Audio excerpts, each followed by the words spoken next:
할렐루야! 참 좋으신 하나님을 높여 찬양합니다. 오늘 하루도 복된 하루가 될 것입니다. 성령께서 모든 할렐루야 가정 가운데 아침에 함께 말씀을 나누는 모든 성도들의 삶 가운데 충만하게 임할 것입니다.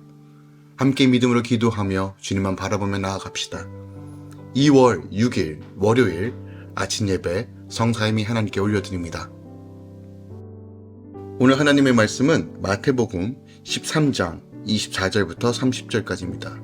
마태복음 13장 24절부터 30절까지입니다. 예수께서 그들 앞에 또 비유를 들어 이르시되 천국은 좋은 씨를 제 밭에 뿌린 사람과 같으니 사람들이 잘 때에 그 원수가 와서 곡식 가운데 가라지를 덧뿌리기로 갔더니 싹이 나고 결실할 때 가라지도 보이거늘 집 주인의 종들이 와서 말하되 주여 밭에 좋은 씨를 뿌리지 아니하였나이까. 그런데 가라지가 어디서 생겼나이까. 주인이 이르되 원수가 이렇게 하였구나. 종들이 말하되 그러면 우리가 가서 이것을 뽑기를 원하시나이까. 주인이 이르되 가만두라. 가라지를 뽑다가 곡식까지 뽑을까 염려하노라. 둘 다 추수 때까지 함께 자라게 두라. 추수 때 내가 추수꾼들에게 말하기를 가라지는 먼저 거두어 불사르게 단으로 묶고 곡식은 모아 내 곳에 넣으리라 하리라. 아멘. 하나님의 말씀입니다. 오늘 본문 말씀은 천국에 대한 비유의 말씀을 우리에게 가르쳐주고 있습니다. 예수님께서 천국은 좋은 씨를 제 밭에 뿌린 사람과 같다라고 비유하십니다. 그리고 사람들이 잘 때 원수가 곡식 가운데 가라지를 뿌리고 가더라도 그것을 뽑다가 곡식까지 뽑을 수 있으니 가만두라고 말씀하십니다. 둘 다 추수 때가 함께 자라게 되면 예수님이 추수꾼들을 통해 나중에 가라지를 불사르겠다고 말씀하십니다. 마태복음 13장에는요, 마태복음에 기록되어 있는 5편의 설교 중 3번째 설교에 해당하는 부분이 담겨져 있습니다. 특별하게 하나님 나라에 대한 이야기가 기록되어 있죠. 여기서 첫 번째 비유로 씨 뿌리는 자의 비유가 바로 어저께 기록하고 있었죠. 그리고 두 번째 비유인 곡식과 가라지의 비유가 오늘 본문 말씀입니다. 곡식과 가라지의 비유가 보여주고자 하는 것은요, 그리스도 예수의 출임으로 말미암아 도래한 하나님 나라의 성장 단계를 보여줌으로써 아직 완성되지 않는 하나님의 나라를 어떻게 우리가 바라볼 것인가, 즉 참신자와 가라지와 같은 거짓 신자가 함께 섞여 있을 수밖에 없는 지금, 하지만 완성된 하나님 나라에서 그것이 분명하게 갈라질 것이라는 것을 우리에게 가르쳐주고 있는 것입니다. 오늘 본문 말씀을 조금 더 절별로 살펴보겠습니다. 먼저 24절에서는 좋은 씨를 밭에 뿌리는 사람에 대한 비유가 나옵니다. 예수님이 하나님 나라를 좋은 씨를 제 밭에 뿌리는 사람으로 비유하고 계십니다. 씨는 언약의 후손, 즉 하나님 나라의 아들들을 의미합니다. 그러니까 예수를 믿어도요, 힘든 상황이 당장 변하지 않을 수 있어요. 하지만 우리가 어느 곳에 있든지 예수 그리스도의 말씀, 그 씨가 뿌려지면 그 생명력이 회개에 합당한 열매를 맺게 하여 그곳이 바로 하나님 나라가 되게 한다는 것이에요. 그리스도인은 각 사람이 부르심을 받은 가정과 직장과 공동체에서 영생의 열매를 맺어가는 것이 바로 하나님 나라 천국이라는 것입니다. 그래서 내가 그리스도의 생명을 지닌 씨가 되어 삶의 자리에서, 삶의 영역에서 그 씨를 뿌릴 때, 그 뿌리를 내릴 때 주님이 거룩한 성령의 열매를 맺게 하신다는 이 분명한 영적 원리를 우리에게 가르쳐주고 계신 것입니다. 25절에는 잘 때 뿌려진 가라지에 대한 이야기가 나옵니다. 좋은 씨가 뿌려진 좋은 밭이라 할지라도 알곡과 가라지가 함께 자란다는 것이에요. 우리는 죄인이기 때문에 가라지 없는 성도도, 가라지 없는 공동체도 없다는 겁니다. 모든 모임에는, 모든 교회에는 반드시 알곡과 가라지가 함께 있을 수밖에 없다는 거예요. 그러나 가라지는 우리가 스스로 뿌린 것이 아니라 외적인 요소에 의해 뿌려진다는 이 영적 원리를 우리에게 가르쳐주고 있어요. 그러니까 영적으로 깨어있지 않으면 나 자신도 모르는 사이에 내 마음에 가라지가 자란다는 것이에요.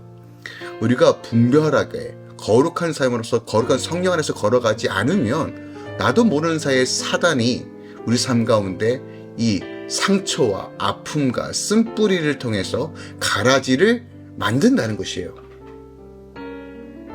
스스로 깨어있기 어려운 나에게 하나님이 힘든 사건을 주시고 그것을 함께 나누며 갈 믿음의 공동체를 허락하시는 이유는 바로 내 안에 자라나고 있는 이 가라지를 발견하고 점검하고 하나님 앞에 바로 서기 위함임을 기억하기 원합니다.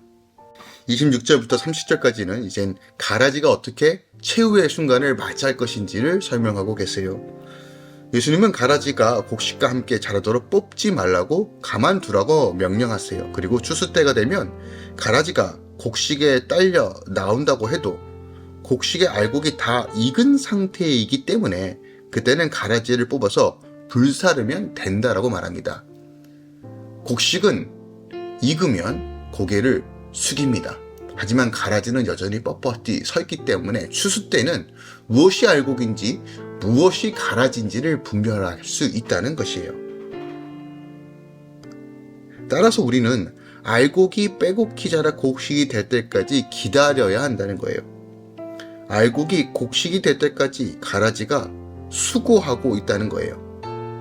내 옆에 가라지 같은 사람이 있어 때론 내 인생을 힘들게 하고 내 신앙에 도전을 주고 때론 상처와 아픔을 줄 수 있지만 내 속에 있는 가라지를 보고 우리는 회개함으로 나아갈 때 하나님께서 참된 알곡의 열매를 맺게 하신다는 거예요.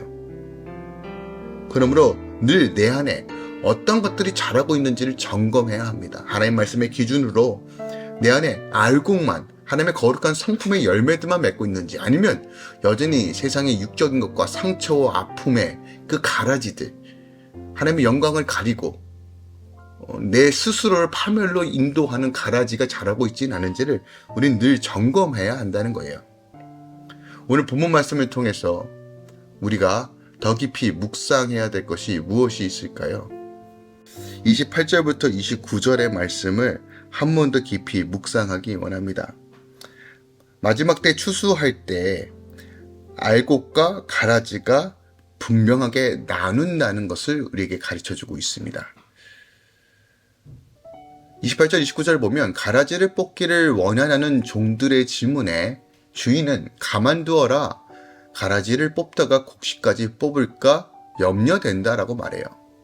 오늘날 교회 안에서 분명하게 가라지도 존재한다는 것을 우리가 기억하기 원합니다. 그건 모르는 거예요. 하나님께서 가라지와 같은 역할을 하는 사람들이 있을 수 있다는 거예요. 근데 여러분 이건요 어떤 특정한 인물을 이야기하는 것이 아닙니다. 내가 하나님 안에서 온전히 서지 못하면 여전히 내 안에서 가라지 같은 것들이 자라난다는 거예요. 왜요?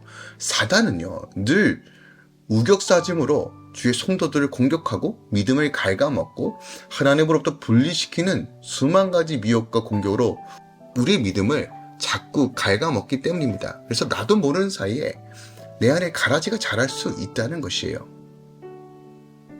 근데 중요한 것은 이것을 분별할 수 있는 지혜 그리고 온전한 회개로 우리가 돌이켜야 한다는 거예요.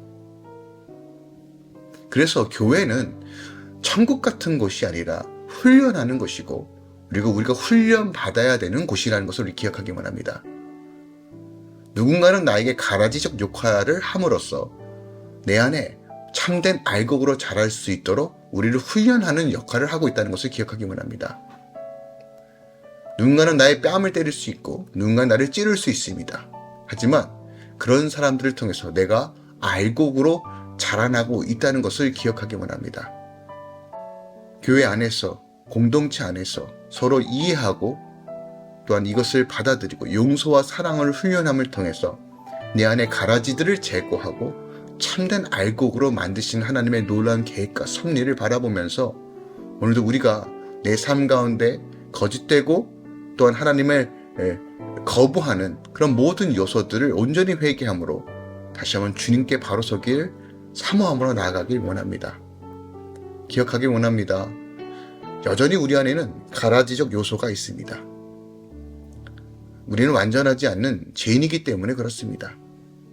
그러나 이것이 잘하더라도 우리가 온전히 주님을 바라보며 순종함으로 나아갈 때 하나님께서 우리 안에 가라지를 뽑아내 주실 것입니다. 그러므로 주님을 의지하고 주님을 바라봄으로써 오늘도 믿음으로 걸어가는 하루 되길 원합니다. 하나님께서 우리를 다듬으시고 하나님의 형상으로 회복시켜 주실 것입니다. 주님을 의지할 때만이 생명이 있습니다. 오늘도 성령 안에서 걸어가시길 예수 그리스도로 축원드리고 부탁드립니다. 기도하겠습니다.